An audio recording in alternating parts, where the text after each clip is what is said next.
course, right now, all eyes are on this week's game against Missouri.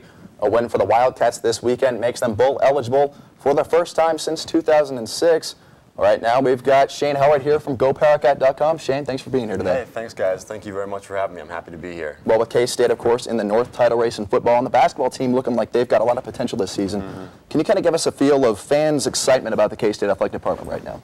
I think people are very excited about Kansas State athletics overall right now. You've got a football team who is about to go to a bowl for the first time since 2006. You've got, as you guys mentioned, you got a basketball team who it's got recruits from all over the nation. Frank Martin is really building his own program, and a lot of other teams are getting better as the season goes on. The volleyball team is improving as the Big 12 season has gone on. You've got an athletic director who's fresh off out of Tennessee and is willing to raise money, is excited about raising money. You've got a university president who's happy to tweet about anything he's doing throughout his day. So I think all of that, people are very excited about what's going on about Kansas State, right, with Kansas State athletics right now. Well, you mentioned that Frank Martin's building his own basketball program. What are kind of some of the fans' expectations for this team this year? We know they're pretty high. Yeah, I think fans expect this basketball team to make, not to look too far ahead, but we're going to do it to make a run through the NCAA tournament. I think this team is capable of doing that. They can certainly, a lot of people think they can get to the Sweet 16, but more than anything, right now at this point in the season, I think something you would want to look for from this men's basketball team is how well they are playing together. They've got a bunch of guys who have been individuals on their own team, and now they have come together to form, a Kansas State team, and you got to see how well they play together right now.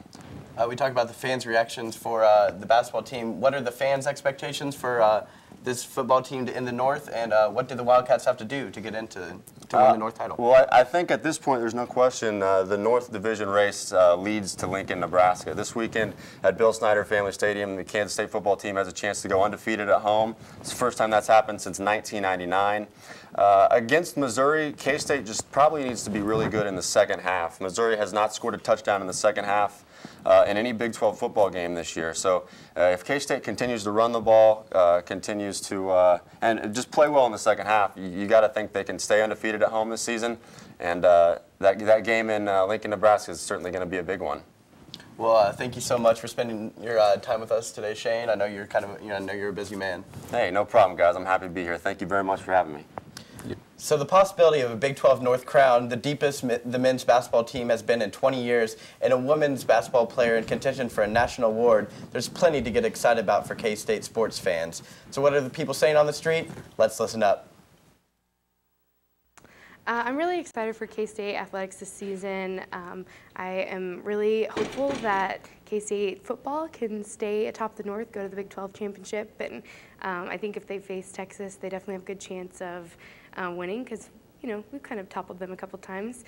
I think it's really cool that equestrian is actually ranked, and that's interesting. They don't get a lot of attention, so that's pretty neat. Last I heard, men's golf was ranked in the top 50, so that's pretty good too. And then, of course, we're getting geared up for basketball season, so it's really exciting to see what they're going to be doing. I think K-State athletics has grown. I think that we have better teams come out, teams from all over, not just basketball, just football. Volleyball is getting better, track getting better. And overall, I think we're focusing more on the educational aspect of it and not just athletics. Even though I'm a Nebraska fan, I'm really excited for the success of K-State's athletics and the environment that they're going to bring to campus. My overall opinion of K-State athletics right now is it's showing a lot of promise, which is great, and I'm excited because basketball season is coming up, and that's my favorite season, so the fact that they're coming off of 2 wins already is great, so I'm excited. Sports are getting me so excited here at K-State. The football team is on a roll, basketball season's starting up, baseball is just around the corner, so we're just going to do great, I feel like. Many of you may not know this, but K-State's not the only success story in Manhattan right now. The Manhattan Christian College men's soccer team is a powerhouse in the NCCAA ranks. Blake Thorson caught up with the defending national champions as they prepare to defend their title. The term dynasty is not thrown around lightly in the sports world. However, those here in Manhattan have had a dynasty right in the middle of their city, and few take notice. The Manhattan Christian College Crusaders soccer team, since the inception of their program in 1990, have gone an astonishing 344, 77, and 9 for a winning percentage over 800. This season, the Crusaders captured their 12th straight National Christian College Athletic Association Regional Championship and have compiled a record of 16-5-1. The Crusaders have also won 3 of the last 4 NCCAA National Championships and enter Friday's matchup with Ohio Christian University as the number 2 seed in the 8-team tournament. Head coach Rick Wright claims there is only one option for the Crusaders as the bar has been set so high. But winners win, you know. And they don't make excuses, so if you have a vision for that. And Werner von Braun said some things have to be believed in order to be seen.